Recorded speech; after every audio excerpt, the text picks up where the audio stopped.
Estimados maestros, buen día.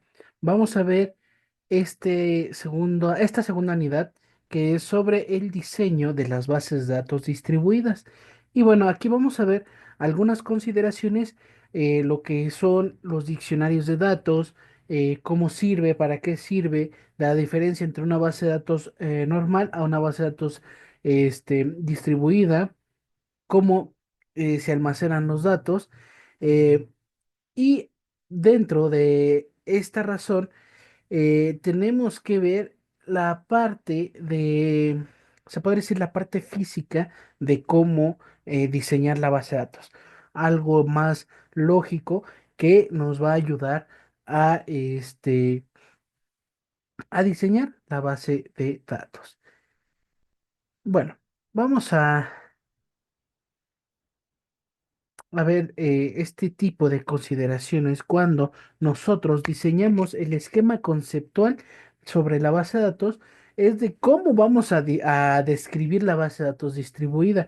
Dentro de esto, por ejemplo, tenemos esta parte en donde eh, podemos revisar em, cómo se encuentra físicamente la base de datos distribuida, las tablas, las relaciones que existen de cada tabla o de cada, o de un campo a otro, cómo es que funciona, si tienen las formas normales que existen al estar diseñando la base de datos y en la cuestión de cómo, hacer la fragmentación de este tipo de datos.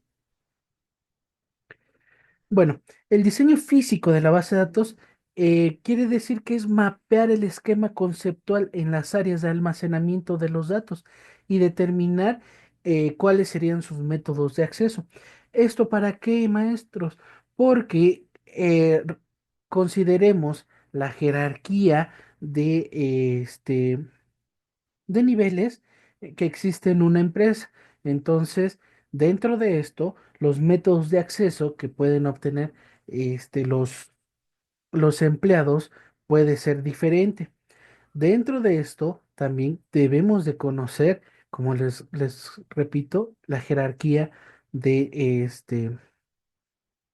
de, sí, de niveles, la jerarquía de empleado que tiene uno, ¿sí? Entonces, desde ahí ya podemos saber quién tiene acceso a diferente área.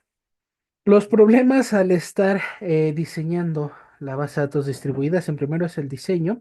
¿Por qué? Porque no siempre nos va a quedar a la primera, porque vamos a ir encontrando varias ramificaciones al momento de estar asignando las relaciones, de estar asignando las formas normales para poder conectar la base de datos.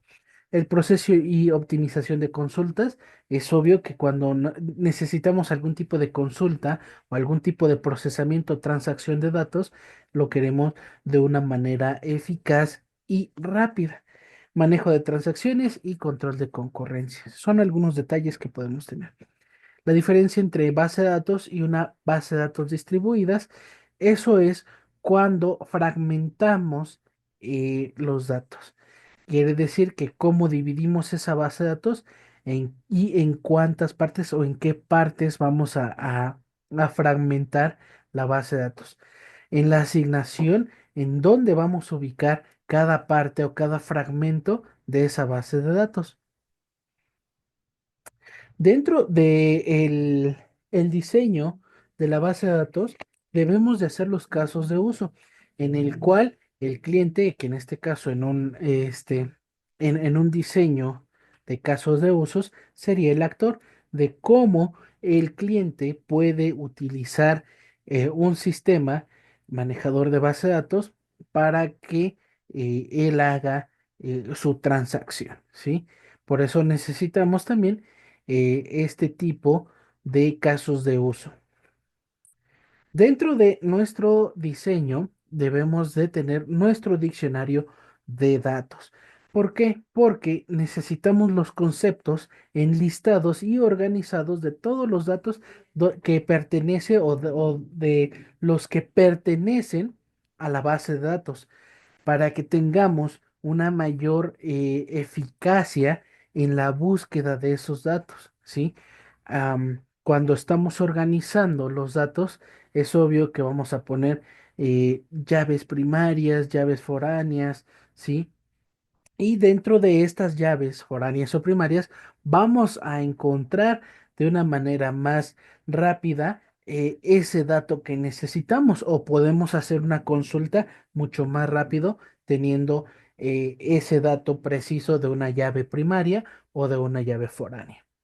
¿Sí? Tenemos características lógicas de los datos que van a utilizar el sistema en el cual vamos a programar. Por ejemplo, yo aquí le puse nombre, descripción, alias, contenido, organización, ¿sí? Para que tengamos un mayor puntualismo al hacer una consulta de datos. Em, Dentro del diccionario debemos de tener la descripción de los procesos, flujos y almacenes de las estructuras y elementos de los datos, en dónde voy a almacenar cierto dato o en dónde voy a, a extraer ese dato o ese tipo de información. Entonces, necesitamos tener ese tipo de descripción. Es un listado organizado de todos de todos pertinentes al sistema con definiciones precisas y rigurosas. Esto, cabe señalar, maestros, tal vez ya lo han visto, pero sí es necesario tener ese tipo de documento, esa documentación en donde esté plasmada en texto cómo está este sistema de base de datos para que cuando veamos el mapa, hagamos el mapping, hagamos el mapeo, este, ya sepamos cuántas tablas existen o cuántos fragmentos de la base de datos existen y ya poder hacer ese tipo de operación dentro de la base de datos o ese tipo de ejecución que necesitamos de la base de datos. ¿Sí? Debemos de proporcionar información y eliminar redundancia. La redundancia siempre va a existir en una base de datos. Dentro de una base de datos distribuidas, la redundancia es muy letal, ya que vamos a encontrarnos con, por ejemplo, la misma persona, José Alfredo García Solórzano, pero uno vive en Chiapas y el otro vive, no sé, en Tijuana, pero no sé, uno eh, puede cambiar algo. Entonces necesitamos buscar ese tipo de redundancias para saber si es la misma persona o cambia por el simple hecho de que, no sé, sea más joven, eh, no sé, esté casado. Entonces ahí entra la parte de la redundancia. Tenemos que validar diagramas, proporcionar punto inicial, determinar características, detallar la lógica del diseño de los diagramas. El objetivo para poder diseñar una base de datos es ser preciso sobre los datos en el cual vamos a estar manejando este sistema y así poder evitar malas interpretaciones o ambigüedades cuando exista este, este tipo de detalles. ¿Por qué? Porque como les digo, siempre va a haber redundancia de por qué existen, por ejemplo, dos usuarios con el mismo nombre. Puede ser dos usuarios con el mismo nombre, pero tienen rango diferente de, de puestos, edades, ¿sí? Bueno, ¿para qué nos va a servir el diseño? Nos va a servir, eh, bueno, dentro del diseño y el diccionario de datos, lo tenemos que centrar dentro de estos tres tipos, offline, online y inline, para que tengamos esa cobertura de poder mover, de poder transferir datos dentro de todo este sistema de base de datos.